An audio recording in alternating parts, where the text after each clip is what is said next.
Since I think the mic is not working in. Yeah, now it's okay. Just to give you an answer, you have a link quality problem. You have link breakages, and therefore you have issues of packet loss, which means in this wireless network you have packet loss, which means I have to solve this problem. What is the simplest thing? Think about it like this. Name, sir? Huh? Sidhu. Okay, here is what I'll give you a trick. How many of you tell me you didn't hear me right? Or he didn't hear me right? Sidhu. You got him? Did I refer to him? Sidhu? Did I refer to him? Sidhu. Did I refer to him? How many of it does it sound different from Sidhu? Hardly little differences, right? Small differences. You can think about that. What you normally do is, there's something called packet concealment, error concealment. It's like this. You have 1, 2, 3, 4, 5, 6 packets. The 7th one got lost. If it is speech, the data payload in that is speech on a wireless link. What do? You repeat 6 again. So application thinks that instead of saying Sidhu, you say Sidhu. You just stretch. You have a 20 millisecond voice sample sitting in the packet. So you can do concealment. This is one way. In a way, application thinks that, oh, everything is great, things have come back. But actually packet loss has happened. And you have not solved packet loss, you need packet concealment, loss concealment. That means you have hidden the loss to the application. Application thinks that it continues to be Sidhu. So everybody is happy, thinks that we heard your name and everybody is happy. This is packet concealment. The second thing is, if there are multiple links, you can duplicate. You duplicate the packet. Each time you send out, critical part you duplicate. And the receiver, what you do? You deduplicate. If you deduplicate, you will get back one copy. Hopefully, not all the duplicates are lost. At least one should receive. Then you talk to people with information theory, they'll tell you, oh, forget it, I don't want to do any of that. I'll compromise the payload capacity, but I'll introduce forward error correction. Any of you who have worked on forward error correction? FEC errors, FEC schemes, convolutional codes, turbo codes, heard of them? Yes, I am sure. You must be teaching convolutional code, 1/3 codes, half codes, and so on. So essentially what it does is, for every bit that you transmit, you put 2 padded bits. Pass it through a particular way. You have to construct that code, okay? And then pass your bit stream through those flip-flops. So what will you get? You will get thrice the data rate that is required. For one bit you are putting 2 additional bits. So total is twice, thrice. 3 times the data rate you need. But you can do a recovery without retransmission because you have a powerful algorithm like, heard of Viterbi decoder? Viterbi decoder? From the CS guys should know this, right? Viterbi decoder. Heard of it? So you can run it through a Viterbi decoder and get rid of the other bits, and then you can get back what would have been a bit loss, bit error, would be recovered. So things like that. So there are at least 3 ways by which you can do packet concealment if it is speech application. You can do packet duplication and deduplication, and you can also do coding. You can do interesting coding of data packets. Any other question? By the way, no question is silly. Please ask. I think this is the best way, and as I mentioned to you, you're all teachers and you can ask any question. You can ask a student, right? They'll laugh at us if you go and ask a student, but you can ask me because I am one among you. We are part of the same fraternity. Any other question?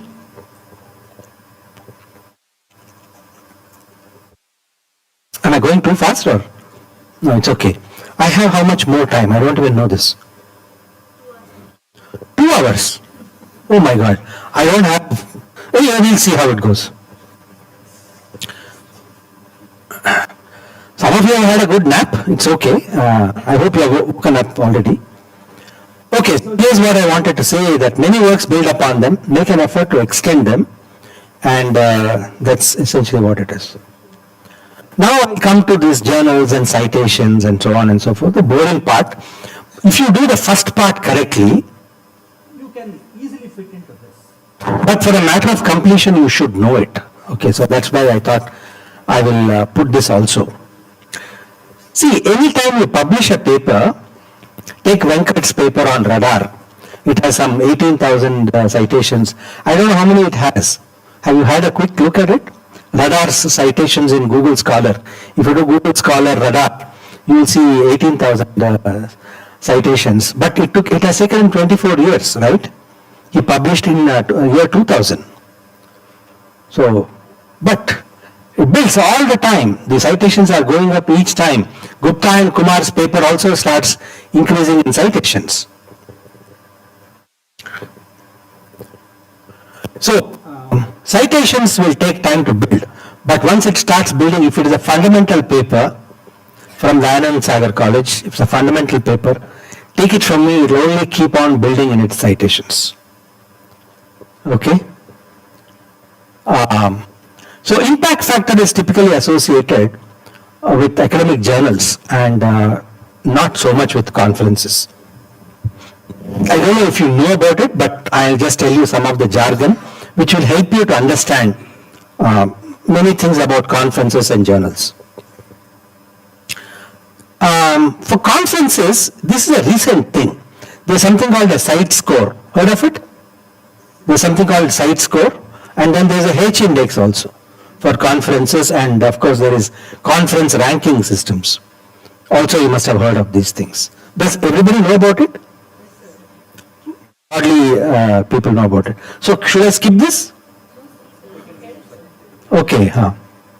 So the site score, essentially this is an equation, simple equation, measures the average citations per document published in a particular conference proceeding over a 3-year period.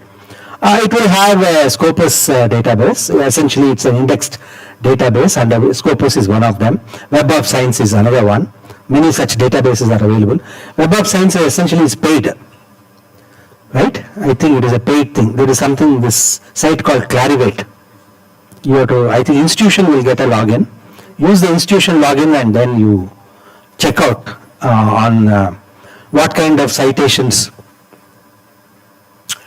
what the site score is all about. So essentially it is about, it measures the average citations received per document published in a particular conference proceedings. Time period is a debatable thing. Usually they take a 3-year period. Okay, that's what even Scopus takes to give you the site score. H index measures the productivity and citation impact of a conference publications.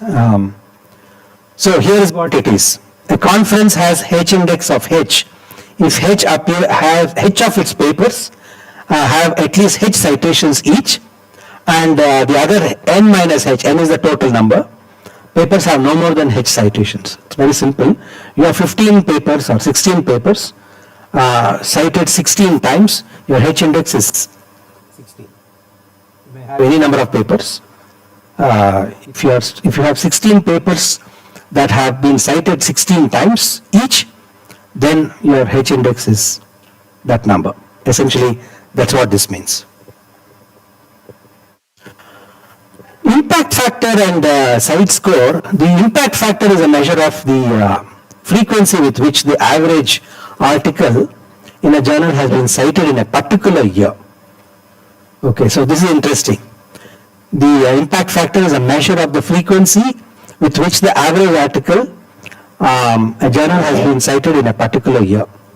If you have an impact factor of 2 for a journal, that means average is 2 citations for that journal, for whatever is published in that journal. So the larger the better, right? If you have 5, 6, 10, 9 and so on, it does better and better. So they normally say, I don't know what they say, if you have an impact factor greater than 1, 1.5 and so on, Less than 1 does not make sense at all, right? 0.9 does not make sense at all. So it should be 1.5, 2 and so on. Already it's okay. If you take transactions on networking, mobile or maybe mostly TON, transactions on networking, they don't have very high impact factor. They're all in the range of 1.5, 2 and so on. But don't go so much by all this. Try to look at my previous slide. I always want to put emphasis on my previous slide. If you take a colleague of yours who's working in the image processing area or image signal processing or deep learning or any one of them, their citation, their H indexes will be at least 4 times higher than yours. So that should not depress you. You find somebody with the H index of 40 and you are at, I don't know, 15, 20 or whatever, should not depress you at all. It all depends on area under which these things come about. So don't go so much by it. Think about doing good quality work first, identifying hard problems, the problems that I mentioned to you from the 3 categories broadly that I have, and try to concentrate on doing some fundamental work. That's automatically things will fall somewhere or the other for you. So site score is a metric. Okay, that's another metric that provides comprehensive, transparent, and current view of the conference's impact. You essentially, it's like this. If you have conference proceedings, 500 citations for 100 documents over the past 3 years, the site score is simply 500 by 100, which is 5. Okay, so site score. Yes. It's given like this. You calculate by dividing the number of citations received by all items. Okay, published in a conference proceeding by the number of items published in that conference proceeding. Site score is useful to understand, for understanding the impact of conference proceeding in any scholarly community. So, I stand corrected. If you guys know it better, you should tell me. Sorry? Where exactly we get the site? Fantastic. So, that's why I said, if you want to know the site score, you have to go to Scopus Indexed or Clarivate or any one of them. Somewhere you should have a repository, no? That repository or Google Scholar. Nowadays, people use a lot of Google. Google Scholar, they say that it is not correct. It is not proper. There are some fields. Earlier there was, but now people seem to be, because it's open source, you can easily get access to it. It's a first measure of indicator. First measure of indicator you can already get. Am I going right with, or you have any difference in opinion? Because you guys have been doing this, so this is my understanding. So whether site score is based on only conference papers or it includes journals? Actually not.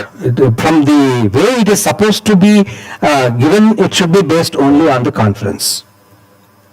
Because when we look for journals, we are looking for journals and journal indexing. Most of the time they will give the site score, not the impact factor.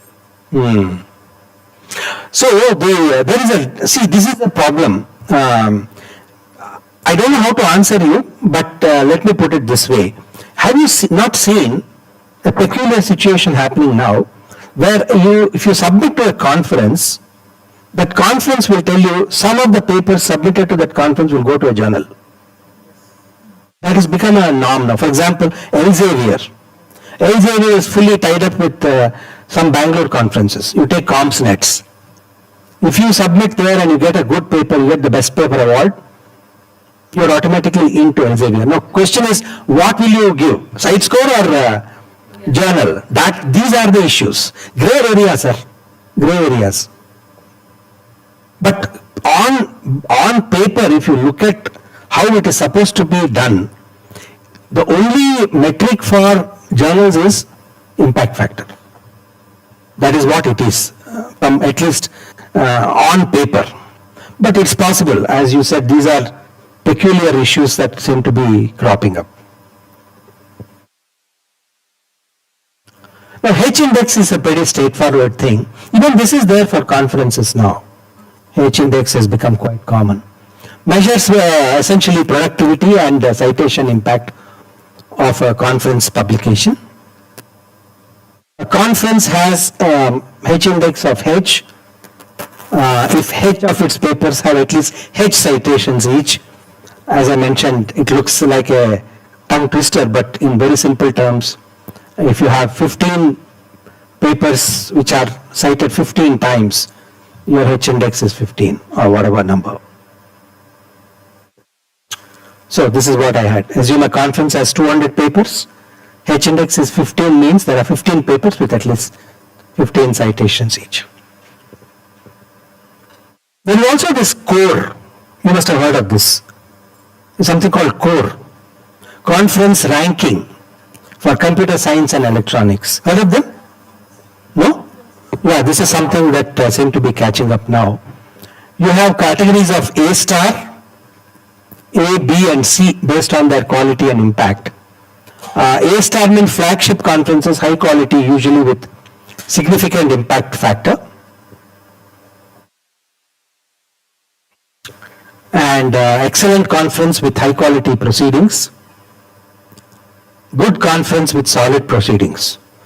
Difficult to say, these are just some indicators. We have to infer what it actually means. And then there is also C, which are other conferences. So you can have something like this. You can have a site score, which is 7.5, a H index of 15, and core ranking can be A star. You are really doing well if you get something like this. It's a flagship conference, high quality, usually with a significant impact factor. You see the way it's used, this term. You're talking about conference, but you're talking about impact factor. There we had the same issue.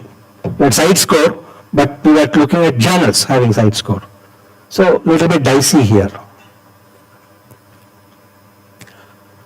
So, flagship conferences, how to identify them? Any clue? Flagship.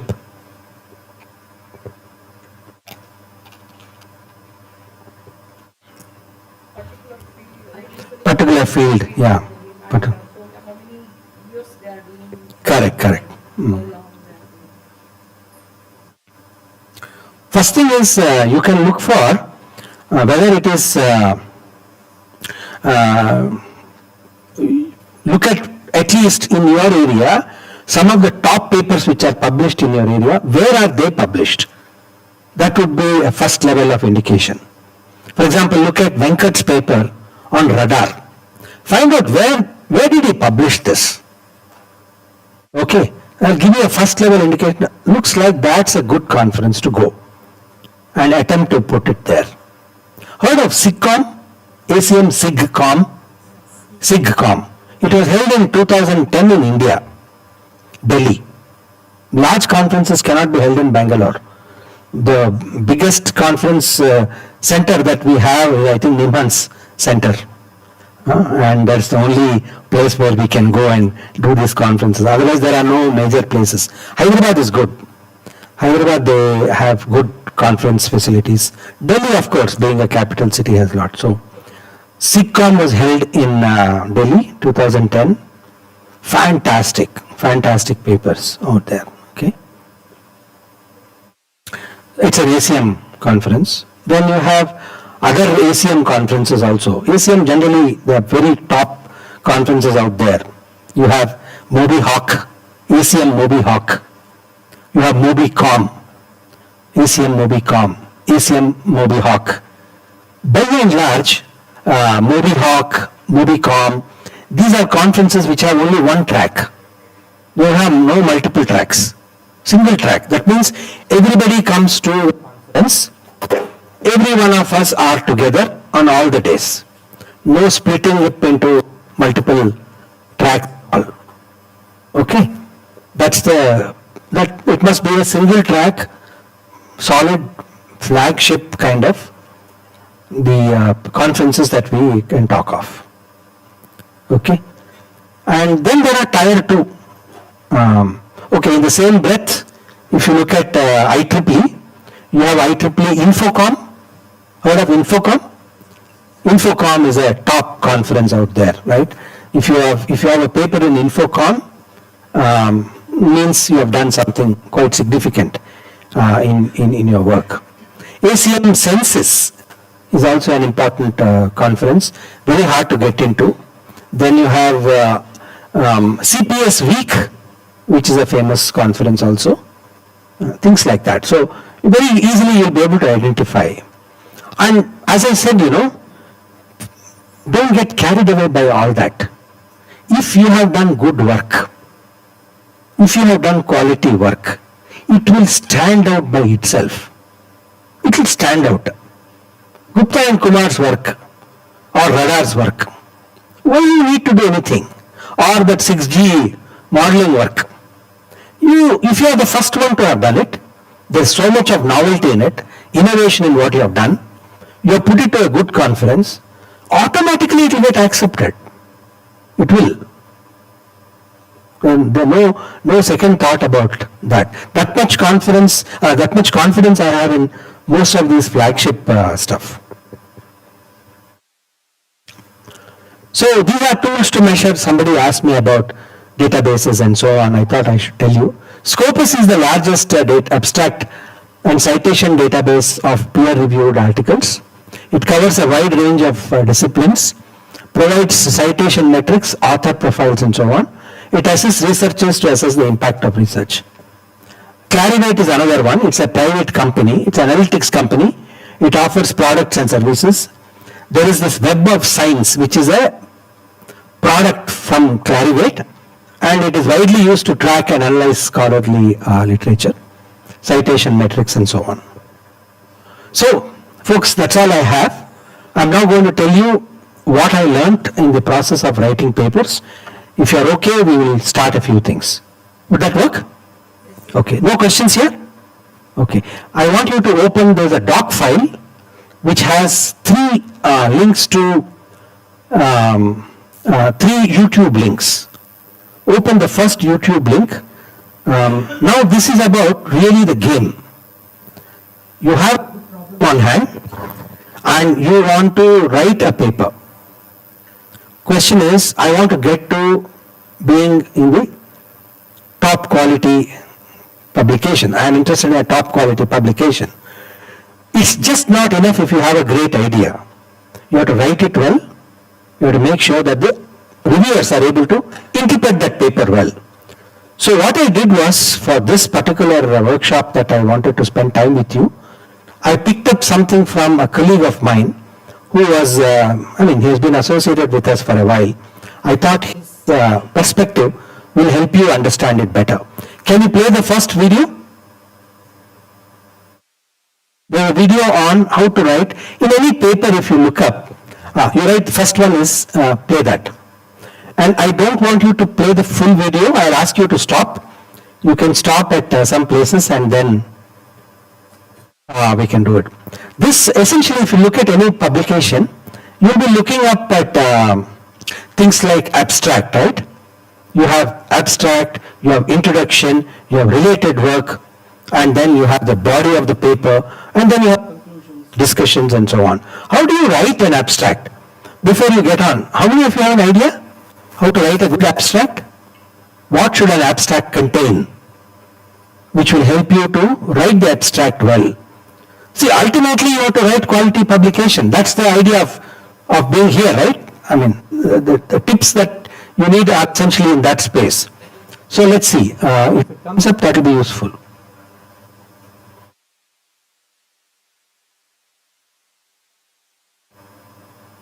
So the 3 videos that I have is about on abstract, on we will need the that's it. We will need an audio.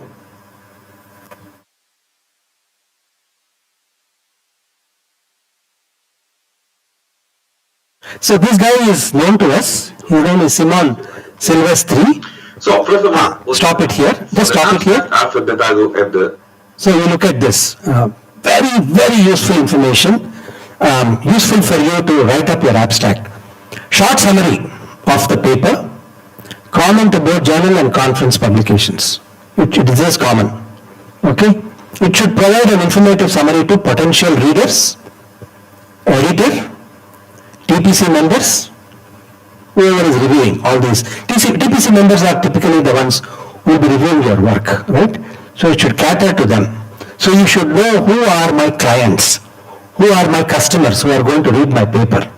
The customers are potential ultimate readers, editor, TPC members, and so on. This part is absolutely critical. It should have summarized the entire paper.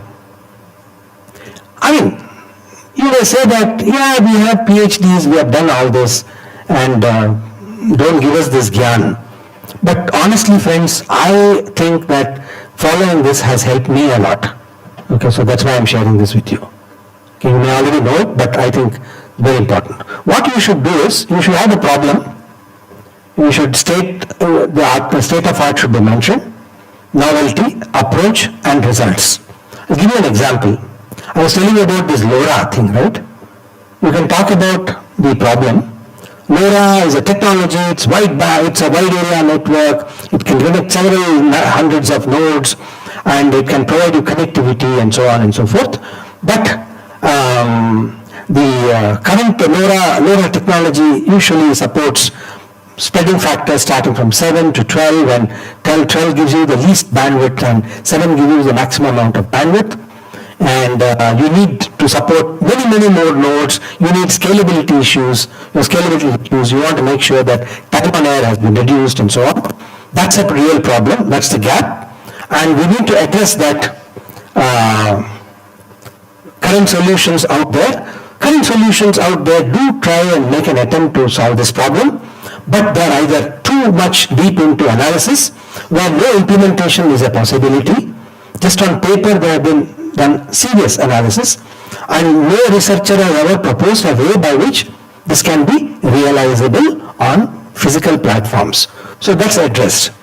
The novelty of our approach is to make sure that you are able to implement it on an open source radio, easy to implement, and make sure that, but it still has a lot of theory. The theory backs up with a proper implementation, and the novelty indeed is that you can get spreading factor plus 2 bits for every spreading factor that you choose, and it is easily realizable in hardware. That's the novelty. Approach, well, we have a novel approach. We take care of existing LoRa technology, look at the way up chirps and down chirps happen, and we introduce up down and down up chirps as a simple way of enhancing the number of chirps that we have. Now instead of having up chirp and down chirp, we have up down chirp and down up chirp, and that's our approach in making it a simple solution. The results are encouraging. We can support SF, we can support SF plus 1, and we can support SF plus 2 bits. All these 3 are possible with our approach. This is what should be there in the abstract. And in how many words should you do it? 200 words. I must tell you one other thing.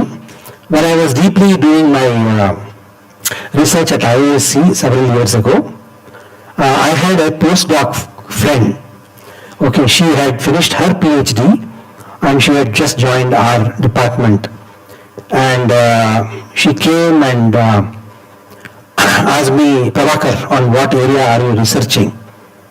Then I said, see, I am dabbling with a decoder, which is a Viterbi decoder, and I am trying to understand in the 3G context. I am looking at rate matching attributes, and I am trying to see rate compatible punch-out codes and a Viterbi decoder. Then she said, Prabhakar, I don't understand anything you are saying. I don't understand anything that you're saying. Then can you give me in one sentence your research? Can you actually capture everything in one sentence? It's not possible, right?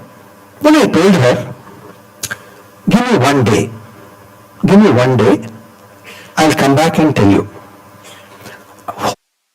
Sleep. I was trying to understand what I was researching on. I knew what I wanted, I knew what I was doing. It was impossible for me to convey to her in one sentence. So whole night I practiced. I said, my research is going to be in rate compatible. No, I didn't like that idea. Then I said, okay, I don't think it's rate compatible, the most important thing here. Then I said, finally I came up with a nice idea of saying, I am looking at decoding with available data rate, something like that, okay? Then I prepared myself thoroughly, and then we usually have coffee at 10:30 in the morning. So I requested her if she was free at that time. She said, yes, I will come and all that, and she was fantastic, okay? She had just finished her PhD, and very dynamic lady. So we went together, sat down and coffee, and I said, Prati, this is what I am working on. You know what she said? It was unbelievable. Oh, then you must be going after distant spectra. She told me what I was doing. She told me, you must be going after distant spectra. Then I said, yes, I am running this whole simulations to get the distant spectra. Then she said, yeah, obviously. Now your statement is making sense to me. So that should be the impact. I mean, you'll really get goosebumps when somebody tells you, oh, this is what you are working on. If they are able to tell you that, that means you've been able to convey properly. If they take half an hour to understand what you are saying, you're gone. You can think that your stuff will never get through. Got it? So this is very important. So this is a personal experience which I thought I should share with you. Anyway, so all of that should come up in this. Can you play a little more? Play a little more to see if this... of others is the first thing that you encounter in a paper. Here there is an example of That's the abstract. Place for published that. a few years ago, and you can see where the abstract is. Give fast forward. We should not be spending time. Some clinical limited significant looking for a paper or, and then about a paper to that is mirrors, which are look actually look at which shows some whatever with their video is an abstract. It will see the Stop here. traffic. Stop here. So what is the problem and why is it important? Look at this. Traffic monitoring is a key enabler for several planning and traffic and management activities of a smart city. So directly he is saying, what is the problem and why is it important? It's important because it's a key enabler for several planning and management activities in a smart city. So upfront you are saying what the problem is and why it is very important. Play the next. Play again. In smart cities. So the first thing that you want to do with this one single set of smart city, that's to understand traffic monitoring. Third very important for us is what is the limitation of existing solutions? I told you this already. Stop, huh? So as I said, for example, in the LoRa case, I was telling you that, yeah, there are existing solutions out there, but they are not amenable for implementation. They are too theoretical. They come up with some bounds. They do a few things, but I can't use them. The authors have not proposed a way to implement them. The authors have not proposed a way amenable for wide deployment of these things. So it's something that is a big gap in the whole thing. Yeah, go ahead. Of existing flat review of the paper is what are the advantages of the proposed approach? Yes, our approach is simple. It's a novel approach. It's simple. You can get scalable data rates. You get SF. You get SF plus 1. You get SF plus 2. And we can show a demonstration. It's not the theory part of the kind of paper, but it's under 2 and perhaps under 3. Yeah, go ahead. An approach that is a review component. How does it work? That's another important thing. That your work Yeah, go ahead. Tomography, presence of and optimized cover to address are the Summary of results. Finally, you say that our experimental results show that the scalability of the LoRa network can support n square number of nodes because of reduced time of error. That's my final summary of what the abstract can contain. Go ahead, next. So what is defined? To what the maps of highly with and then what is coming and know that the paper is complete, and hopefully this will create a good impression, that's good reviews, and that's the paper being accepted. So Right. Thank you very much. Great. Play the introduction. So before that, any questions? None of you are asking questions. I don't know if you are fast asleep. I thought some of you did sleep and wake up, but I hope Once everything is perfectly organized, I'll start working Journal paper or conference paper, abstract should be this. Same thing. Review, you submit a review, then you will get back some comments from journals, from the editors or from the reviewers. Then you make the final thing. So it's more or less the same. No change at all there. Now how to write the introduction? Very important, folks. Your whole plot is here. You goof up on the introduction, the whole plot is gone. Okay. The reason why introduction is so important is because some reviewers have this peculiar habit of reading the abstract and then going to conclusions, some results, conclusions, and close the matter. Okay? You feel so disappointed that they have not read your full paper at all. But if you are looking at 24 hours and 100 papers in front of you, can you do any justice? That's not going to work. So they have their own shortcuts of doing it. So you have to take care of all these issues. Think that fellow has no time for you. So get your plot right. Okay, somewhere if you write the introduction well, if he is new to that work, he is bound to read the introduction very well. You should capture the plot perfectly well in the introduction. And the tips are here. So you can play that now. How to write the introduction? And welcome to another episode of CS Mentor. So today we are going to discuss how to write the introduction of a paper. This is a fundamental section of a paper that has a lot of implication. You can go a little fast forward so that we see the bullets. Stop here. First section of the paper after abstract. By the way, you don't have to copy anything. I will give this thing, I think it's for you, right? You can have a look at it anytime. So gives first impression on quality publications. It's back here. Quality writing and quality of contribution. Please give super importance. One trick is write this last. Don't write it first. Write everything except the introduction in your paper. Revisit the introduction. Write the introduction after your results, after your conclusions. Your brain will be so saturated with the novelty of your work, your introduction will come fantastic. I will guarantee you that. It's often a misnomer that I should start with introduction because the introduction will tell me what I am going to solve so that I can go and do that and therefore I will do that and these are my results and so on. That's not the way it works. If that was really an ideal case, people would have written so many papers.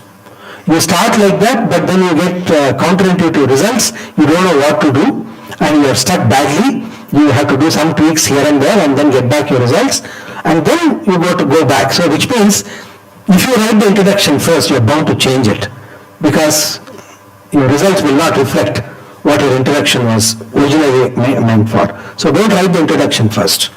Something that I learned also quite hard.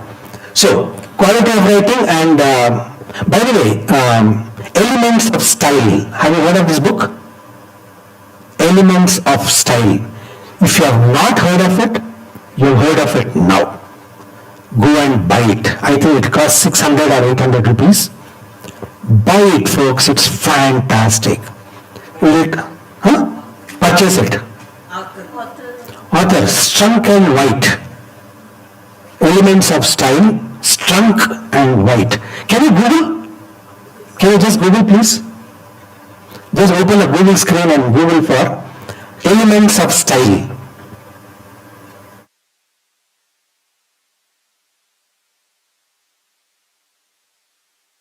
Elements. Strunk. There you are. William Strunk, Elements of Style. Ask your students, they'll get you this book.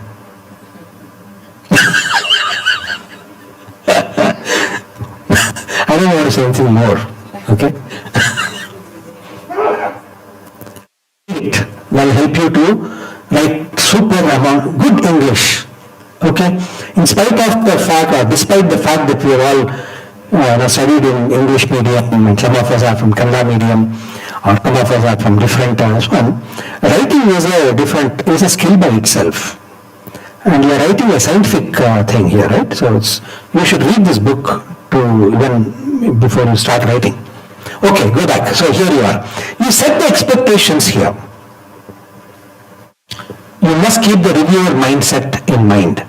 You must think, oh, this guy is going to read it. So let me write it in such a way that the reviewer's mindset is known to me. Can clear or create doubts. Anything that might come to the reviewer should be cleared right here. You may have this doubt and therefore that's not the way. The way you write should be clear that the reviewer should not think at all about it. Okay, it's so well written that the reviewer will have no issues there. Determines the intent to accept, reject the paper. Length may vary. Usually the abstract in a 6-page paper or in a 8-page paper is usually 1 column, second column, next page half column, usually. Okay, but that's just a indicator, it need not be that. If you have 6 pages and you need to, what do? Take introduction and related work as one section and put everything under introduction and related work. That's another possibility. Okay.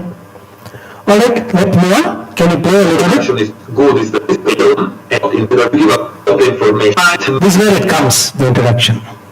Namaste. Anxiety, poor health, and sleep issues May actually check is the structure.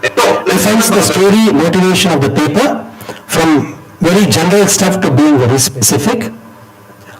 It summarizes the entire paper, general construction of the paper. This is also very important. Okay, so you must be able to summarize that.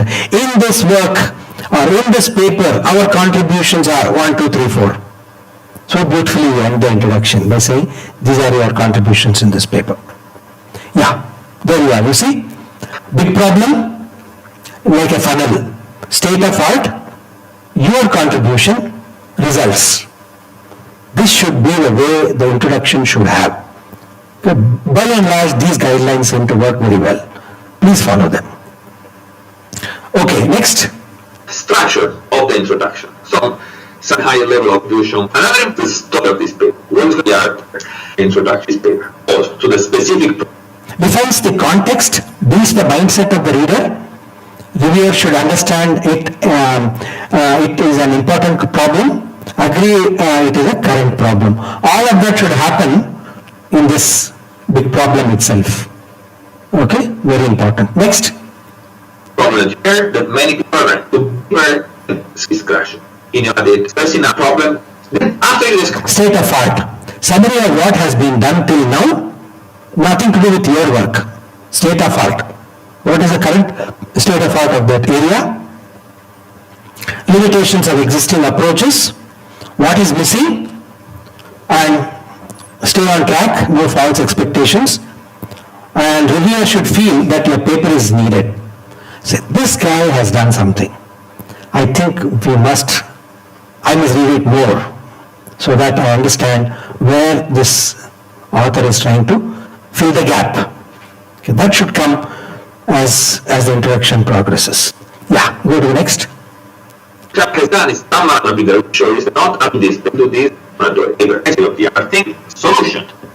Contribution sufficiently detailed for complete overview. Discuss techniques, mathematical tools, theoretical results, how it all blends. Reviewer should have a comprehensive understanding of the proposed approach. Remember, you are only given one column, two or three columns, and you have to do a fairly tight work in order to get to write like this. Okay, so that's another challenge. Yeah, next. Together and part of the basically discuss. Yeah, so you have results,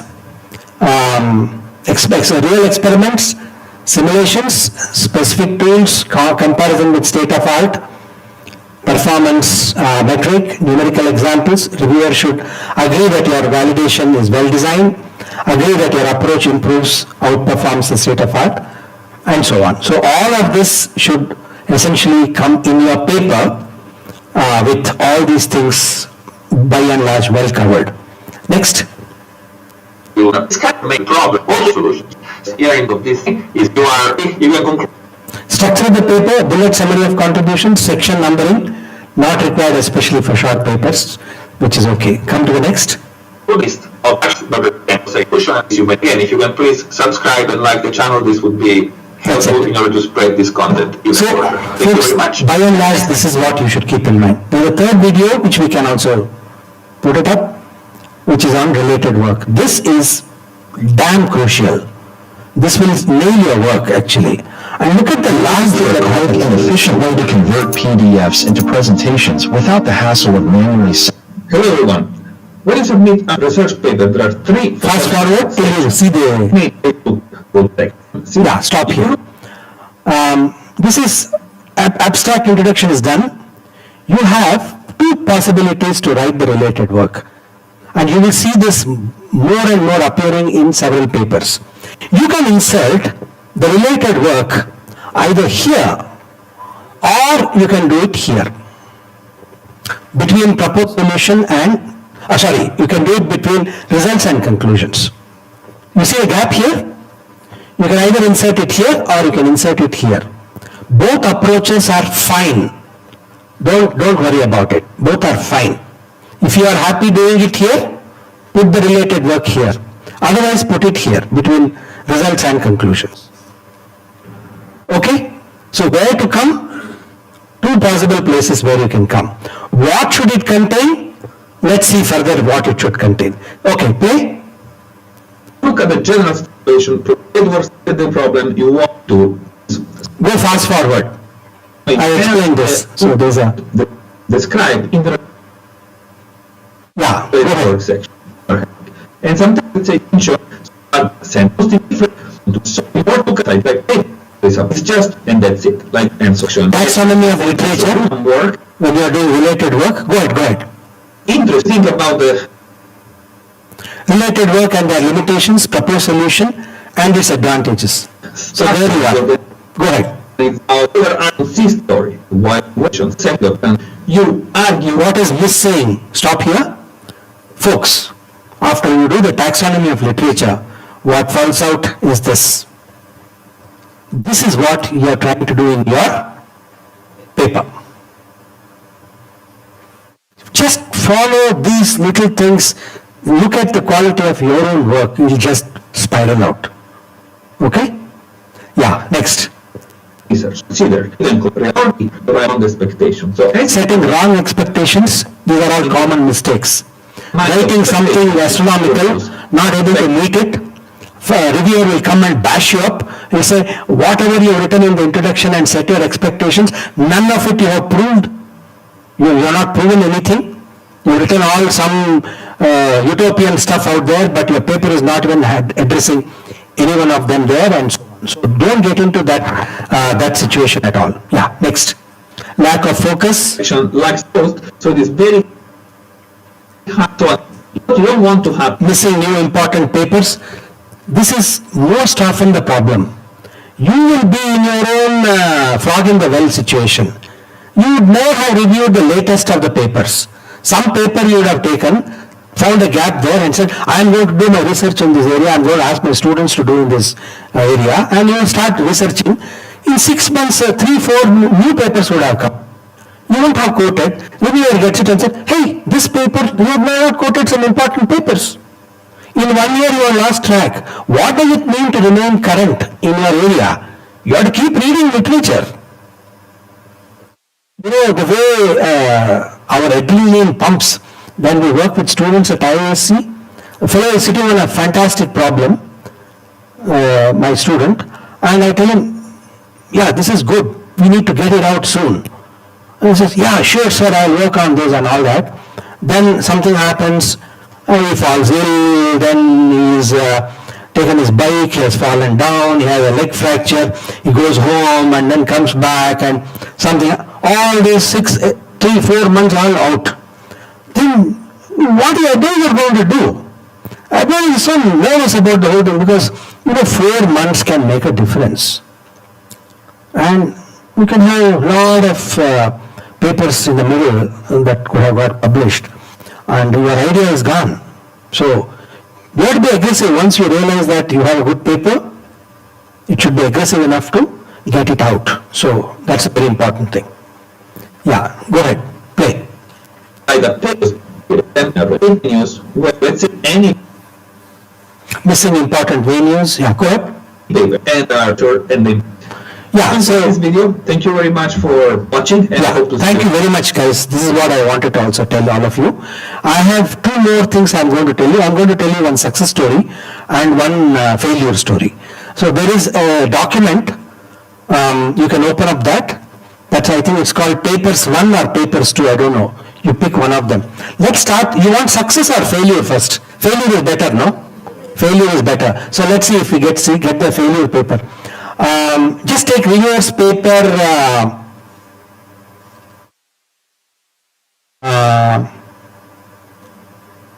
Yeah, I think this was a success paper. Let's put the failure paper first. The other one.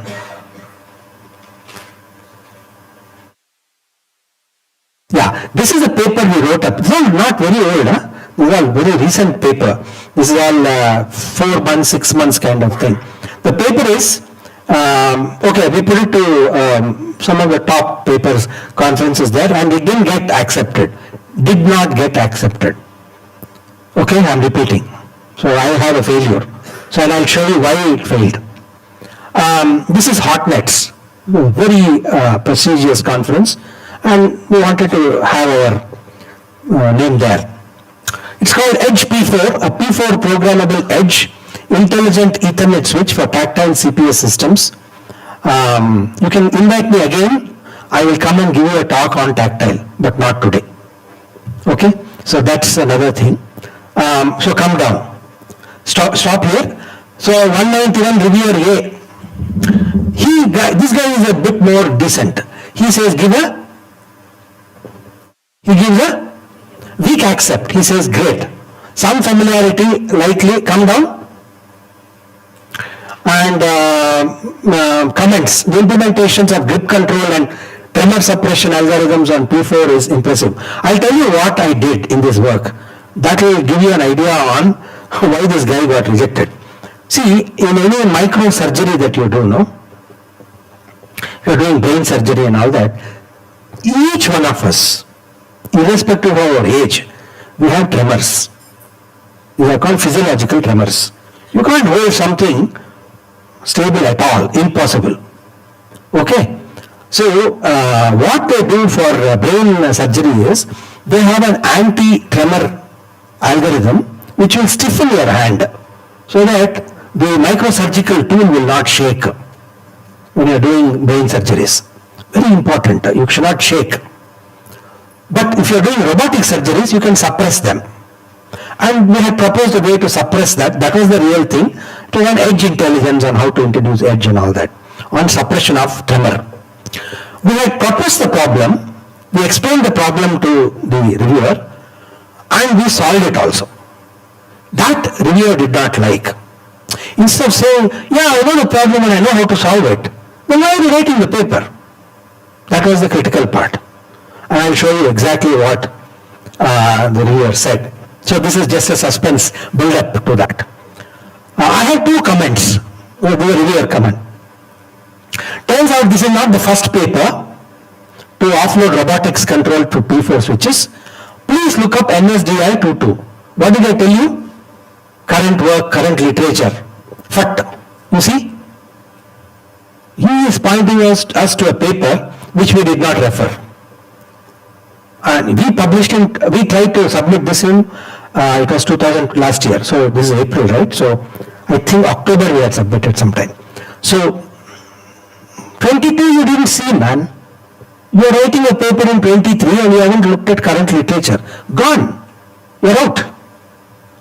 So don't think that IISc don't do these things. Even IISc, we have to do these things. We also fail. We have these problems. Okay, and despite our efforts, all of us are in the same boat. Just a matter of at scale. That's all. Okay, that's about one. Come down. But he gave a weak accept. He said only one paper you are not referred, but you written very well actually. All this part he wrote well. Come down. This guy also gave a weak reject. That was a weak accept. This is a weak reject. Come down, and why? My score is 2.5. Come down. Thanks for the paper. See, look at how they give you. They are rejecting your paper, but they write beautifully. So professional. Thanks for the paper. This is an interesting and challenging application domain we haven't seen often in HotNets. As such, I was really rooting for the paper. The overall approach seems reasonable, and the prototype implementation is impressive. Unfortunately, I was ultimately disappointed. Because the paper is fairly narrow discussion of the detailed control algorithms and prototype. It read more like a condensed version of a full-length paper rather than HotNet's paper, and opens up new areas, highlighting challenges or offers a new perspective. HotNets actually says, here I am throwing a challenge. You guys can come up with any solution you like. I have one solution which I am presenting in this conference. That's the way you should look at the conference. We didn't do that. Okay, we made a mistake. Why did we do that? Because it was the first time we were writing to HotNets. We didn't know how to write it. It was a mistake. But nevertheless, there was super quality. Okay, come on. For example, the main takeaway I got from the paper was, we built this and it works. This is the most critical comment you can ever think of. We built this and it works. You didn't give me suspense. You didn't say what are the challenges that you have overcome. How did you make it work? None of these things you said. You described tremor problem, you produced a solution for it, and you showed results of it and said, these are all fantastic. That's not the way you write a paper. So that's why this comment. Okay, so come down. This guy, weak accept, but I really like the guy who gave a weak reject. So that was a big takeaway. Can you go to the next paper?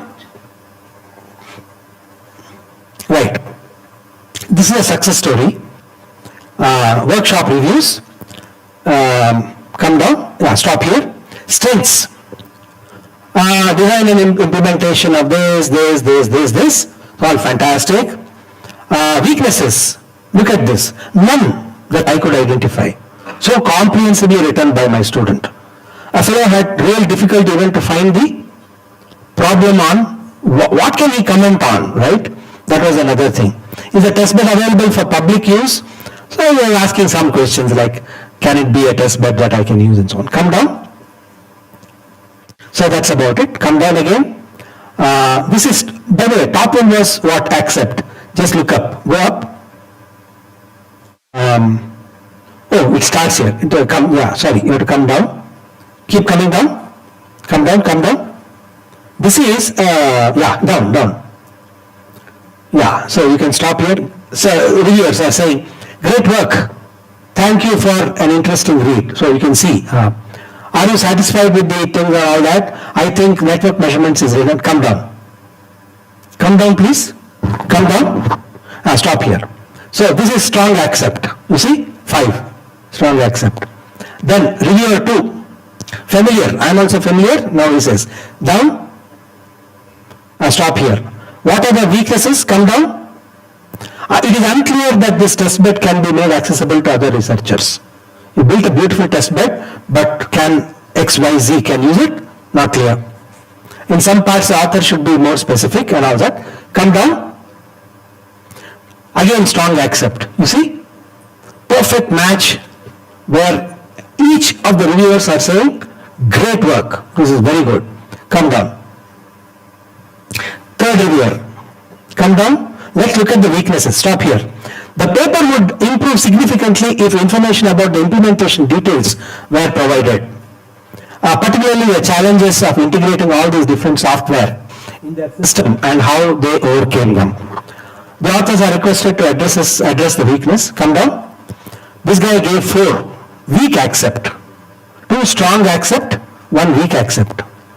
Some knowledge and all that. So that's it. So I hope with this we will be able to sort of, ramp up on understanding how to write all these things. That's all I have to say. I think it is 3:40. I'll stop here and I'm done. Thank you very much.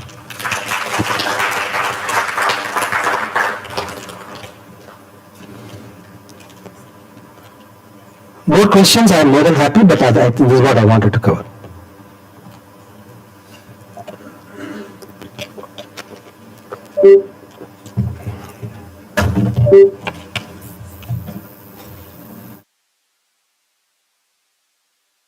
Okay. Okay. You wanted to go till 4, huh? No, sir. It's fine. But I can take more questions. Just You can ask the audience questions. Yeah, let them ask. More than happy. Just wanted to. I'll take this. This is mine, huh? Yes. Any questions or feedbacks from the audience, your opinions or your views about this session?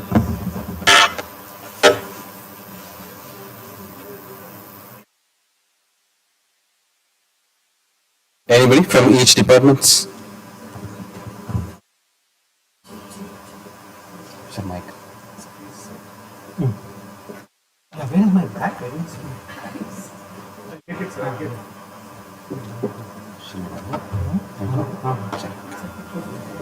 Any questions?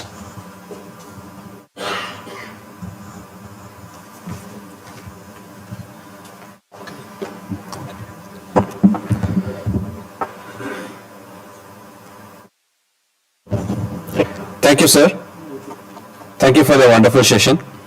I think to brief it, the session was helpful in identifying where we stand in our research, especially in the types of research, the 3 types of research. We can classify our career based on which one we have to choose this in our research. And especially the things about how to write an abstract, an introduction, all these things stuff. These things are little new to us. Hope we all will implement all these things for our further use in our research works. I thank the management for providing all the necessary funds and arrangements and facilities for arranging this FFE for today's session. I thank our professor for the speech of research and how to improve the quality of research by writing the proper way of writing an abstract and all those stuffs.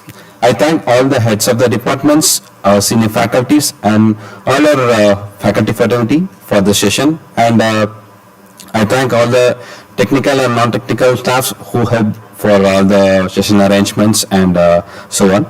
I think we can wind up this session. Sir, refreshments.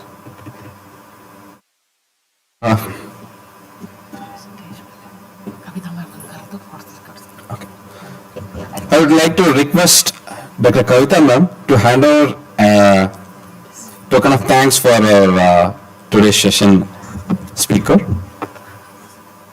Sir, please come on stage.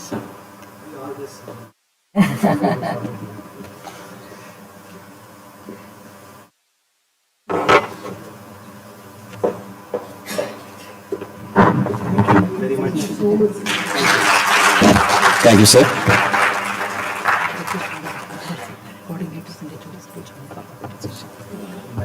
I request all the members of IRDC and the heads of the department for a photograph. Refreshments has been arranged. It's available outside. Just 5 minutes, please. Just wait inside the auditorium itself or outside.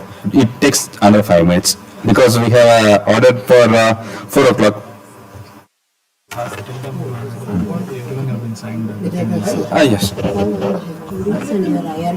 Yes, sir. That's what I call it. I invite all the heads and I listen. They're going over. I request all heads of the department to join the photograph, please. I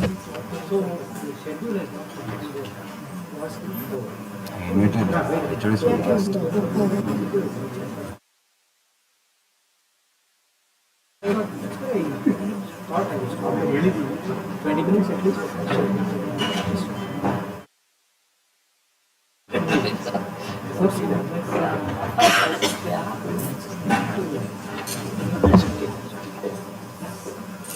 In any group, you will not have more than 5%. Seriously interested.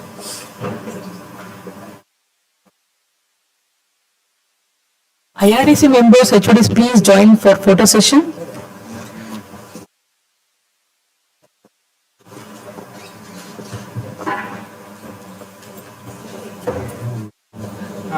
Refreshment arrange ಆಗಿದೆ ಒಂದು 5 ನಿಮಿಷ ಎಲ್ಲ ತಗೊಂಡೋಗಿ please. Tea biscuits. That they are available anytime.